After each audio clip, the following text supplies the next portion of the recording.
कहते हैं कि युद्ध के मैदान में सिर्फ हथियार नहीं, इरादे भी जख्म छोड़ते हैं। कुरुक्षेत्र की मिट्टी पर जीवन और मृत्यु के बीच खड़ा हुआ था एक घायल योद्धा, दुर्योधन।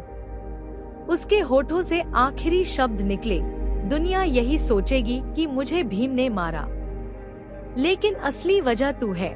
यह सुनकर चारों ओर सन्नाटा छा गया। यह बात उस योद्धा के लिए थी जिसने ऐसा घिनौना काम किया था कि खुद दुर्योधन जैसे पापी को भी कांपने पर मजबूर कर दिया। कुछ पलों के लिए तो वह खुशी से झूम उठा जब सुना कि पांडव मारे गए, लेकिन जब सच्चाई पता चली तो वो खुशी घृणा और डर में बदल गई। उसकी आंखों में डर और हताशा के आंसू थे। हे मूर्ख, तूने ये क्या अत्याचार कर दिया। दुर्योधन का क्रोध अब सीमा पार कर चुका था। आज भी उस युद्ध के आखिरी पलों को याद किया जाता है, जहां एक योद्धा का नाम हमेशा के लिए पाप के साथ जुड़ गया। हर कहानी की जड़ें कहीं और होती हैं, और इस कहानी की शुरुआत भी एक अद्भुत रहस्य से होती है। जिस योद्धा की बात हो रही है वो कोई और नहीं बल्कि महाभारत का सबसे रहस्यमयी पात्र अश्वत्थामा था। वो योद्धा जिसे भगवान शिव का अंश माना गया, जिसके सिर पर एक दिव्य मणि थी। वही अश्वत्थामा जो आज भी कहा जाता है कि हमारे बीच जीवित है। हजारों सालों से उसकी उपस्थिति को लेकर कथाएं चलती आ रही हैं। इतिहास की गहराइयों में छुपे कई रहस्य आज भी हमारी सोच से बाहर हैं, और अश्वत्थामा उनमें सबसे बड़ा है। कभी कभी इतिहास सिर्फ किताबों में नहीं, जंगलों में भी मिलता है।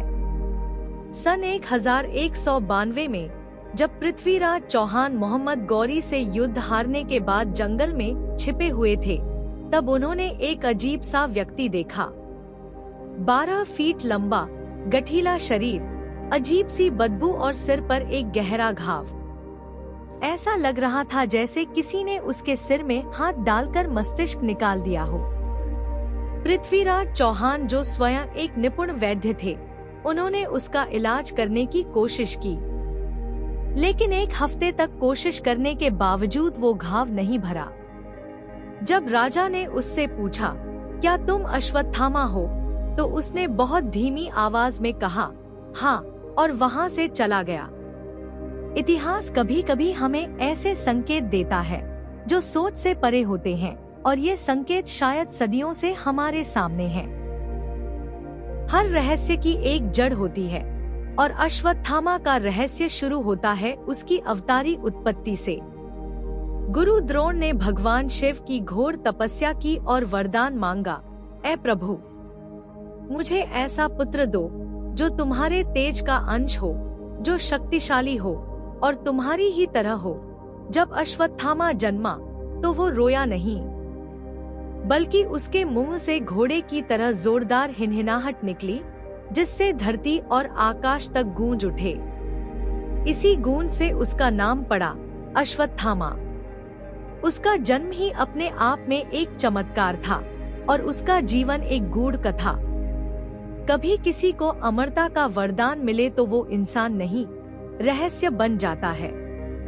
शिव पुराण के अनुसार अश्वत्थामा भगवान शिव का ही अंश था। उसके मस्तक की मणि भगवान शिव की तीसरी आंख मानी जाती थी। इसी मणि के कारण उसे अमरता का वरदान मिला था। न कोई हथियार, न कोई बीमारी, न भूख, न प्यास उसे कुछ नहीं मार सकता था। ऐसा लगता है मानो उसके जीवन की कहानी को खुद नियति ने लिखा था, जिसमें वीरता के साथ साथ पाप भी जुड़ा हुआ था। हर पिता अपने पुत्र को श्रेष्ठ बनाना चाहता है, पर शक्ति के साथ संयम ना हो तो वो विनाश बन जाती है। गुरु द्रोण ने उसे वो ज्ञान दिया जो केवल अर्जुन को नहीं बल्कि अपने पुत्र को भी दिया, ब्रह्मास्त्र का ज्ञान। अश्वत्थामा को भी सभी कौरवों के साथ धनुर्विद्या सिखाई गई थी। वो अर्जुन के समान ही कुशल धनुर्धर था, लेकिन उसमें एक कमी थी, भावनाओं पर नियंत्रण नहीं था। शिव का अंश होने के कारण उसका क्रोध और अहंकार तीव्र था। युद्ध के मैदान में वो कई बार अपनी प्रतिभा और साहस का प्रमाण दे चुका था। जब मित्रता धर्म से भारी हो जाए, तब युद्ध की दिशा बदल जाती है। अपने पिता और मित्र दुर्योधन के लिए अश्वत्थामा ने कौरवों का साथ दिया।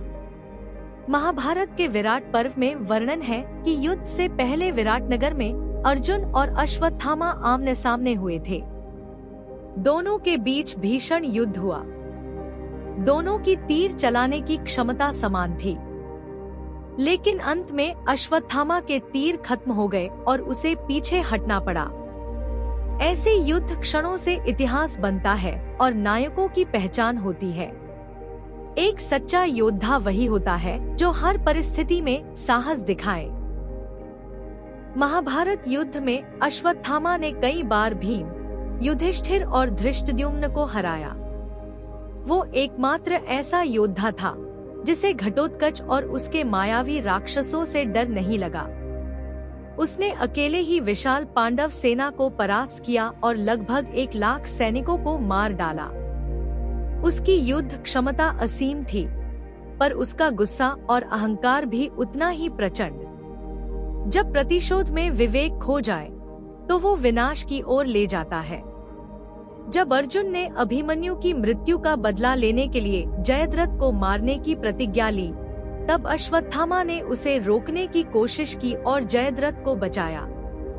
जब अर्जुन और कर्ण आमने सामने हुए और अर्जुन उसे हराने वाला था, तो अश्वत्थामा ने फिर हस्तक्षेप किया और कर्ण को बचा लिया। 14वें दिन उसने ऐसा बाण चलाया, नारायणास्त्र, जो सब कुछ खत्म कर सकता था। लेकिन भगवान कृष्ण ने सभी को हथियार डालकर जमीन पर लेटने को कहा और अश्वत्थामा की योजना असफल हो गई। कभी कभी किसी की क्रोधाग्नि पूरी दुनिया को जला सकती है, और उस समय वो घड़ी आ चुकी थी। जब धर्म टूटता है तो अराजकता जन्म लेती है। 14वें दिन गुरु द्रोणाचार्य भी छल से मारे गए। द्रुपद के पुत्र धृष्टद्युम्न ने उन्हें पीछे से मार दिया, और यह सारा योजना श्री कृष्ण की थी। अश्वत्थामा ने जब यह सुना तो वह क्रोध से भर गया, लेकिन फिर भी उसने दुर्योधन से कहा, अब युद्ध बंद करो और पांडवों से शांति कर लो। वह नहीं चाहता था कि उसका प्रिय मित्र दुर्योधन भी मारा जाए, लेकिन नियति ने कुछ और ही लिखा था और वही हुआ। जब विश्वास टूटता है तो प्रतिशोध जन्म लेता है। 18वें दिन अश्वत्थामा ने देखा कि दुर्योधन मृतप्राय है। उसकी जंघा तोड़कर उसे अधमरा कर दिया गया था। अश्वत्थामा ने प्रतिज्ञा ली, मैं पांडवों को खत्म कर दूंगा। फिर उसने भगवान शिव की आराधना की और वरदान प्राप्त कर रुद्र रूप में बदल गया। उसकी आंखों में सिर्फ प्रतिशोध की ज्वाला थी। अब वह इंसान नहीं, विनाश का दूसरा नाम बन चुका था। रात की नीरवता में जब कोई योद्धा क्रोधित हो तो तबाही निश्चित होती है। रात के अंधेरे में अश्वत्थामा ने पांडवों के शिविर में प्रवेश किया। जो भी उसके रास्ते में आया उसने उसे मार डाला। धृष्टद्युम्न और शिखंडी जैसे महायोद्धाओं को उसने अकेले मार दिया। उसने तंबू को आग लगा दी और कई सैनिक नींद में ही जलकर मर गए। यह उसका प्रतिशोध था, लेकिन यह भीषणतम अत्याचार भी था। क्रोध जब आंखों पर पर्दा डाल दे तो सत्य भी छुप जाता है। अंत में वो एक छोटे से तंबू में घुसा जहां 5 लोग सो रहे थे। अंधेरे में उसने उन्हें पांडव समझकर मार डाला। एक का सिर काटा और सोचा कि वह भीम है। वह खून से सना हुआ सिर लेकर दुर्योधन के पास पहुंचा, लेकिन जब सच्चाई पता चली तो उसे एहसास हुआ उसने पांडव नहीं, उनके पुत्रों को मारा है। कभी कभी प्रतिशोध में हम अपना सब कुछ खो देते हैं, और यही अश्वत्थामा के साथ हुआ। जहां एक पिता का कलेजा फटता है, वहीं एक योद्धा की आत्मा कांप जाती है। अगली सुबह जब पांडव अपने शिविर लौटे तो उनकी आत्मा कांप उठी। चारों ओर तबाही थी, सेना खत्म हो चुकी थी और उनके पुत्र मारे जा चुके थे। पांचों पांडवों की आंखों में जलता हुआ क्रोध था, एक ऐसा क्रोध जो अश्वत्थामा को जलाकर राख कर सकता था। लेकिन उसके वरदान के कारण कोई उसे हरा नहीं सका। जब ब्रह्मास्त्र धरती पर गिरे तो सृष्टि भी कांप उठती है। अर्जुन ने ब्रह्मास्त्र चलाया और अश्वत्थामा ने भी। तभी वहां पहुंचे वेदव्यास और उन्होंने दोनों को रोका। अर्जुन ने ब्रह्मास्त्र वापस ले लिया, लेकिन अश्वत्थामा को उसे वापस लेना नहीं आता था। तब वेदव्यास ने कहा कि उसे किसी पहाड़ की ओर मोड़ दो। लेकिन बदले की आग में जलता अश्वत्थामा कुछ और ही सोच रहा था। जब घृणा माँ की कोख तक पहुंच जाए, तब भगवान को हस्तक्षेप करना ही पड़ता है। अश्वत्थामा ने ब्रह्मास्त्र को उत्तरा की ओर मोड़ा, जो उस समय गर्भवती थी। तब श्री कृष्ण ने अपने सुदर्शन चक्र से उस ब्रह्मास्त्र को रोक लिया। श्री कृष्ण के मन में अश्वत्थामा के लिए असीम क्रोध उमड़ा। उन्होंने उसे शाप दिया, तेरी त्वचा कुष्ठ रोग से गलती रहेगी, शरीर से खून बहता रहेगा, कोई तुझे खाना नहीं देगा, कोई सहारा नहीं देगा, तू भिखारी की तरह भटकेगा और मौत भी तुझे छू नहीं पाएगी। यह शाप अश्वत्थामा की अंतिम सजा थी। कभी कभी श्राप मृत्यु से भी अधिक भयावह होता है। फिर श्री कृष्ण ने भीम को आदेश दिया, इसकी मणि निकाल लो, और तभी से माना जाता है कि अश्वत्थामा आज भी इस धरती पर भटक रहा है। कहा जाता है कि वो कलयुग के अंत में भगवान विष्णु के अंतिम अवतार कल्कि का इंतजार कर रहा है, जिससे वो खुद भी मुक्त हो सके और इस दुनिया को कलयुग के रोग से बचा सके। वक्त के साथ साथ कई लोगों ने उसे देखने का दावा किया है, पर सच आज भी रहस्य है। इतिहास कई राज छुपाए बैठा है, पर सवाल आज भी जिंदा है।